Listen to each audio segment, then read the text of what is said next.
Kuna jamaa katika serikali anasema hatuwezi kukaa bila power. Nataka nikwambie mpendwa, kataa kukaa bila power. Kumbali kuwa na power ya Yesu. Kumbali kuwa na power ya Yesu. Kumbali kuwa na power ya Yesu.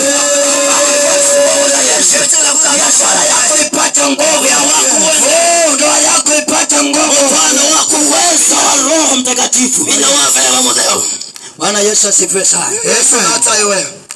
Kuna hatari kuishi bila nguvu za Yesu. Tena muishi hekalo tena bila wa Yesu.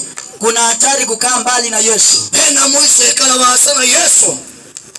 Maandiko yanasema ya kwamba maandiko yasati yeyote atakaye tubu na kuja kwangu, lao kaombela na kuka kwakwa, nitampokea, nitamsamehe. Hamwekea. Hallelujah. Haijalishi dhambi zako ni nyekundu namna gani. Yoma kana isi akuyana hata.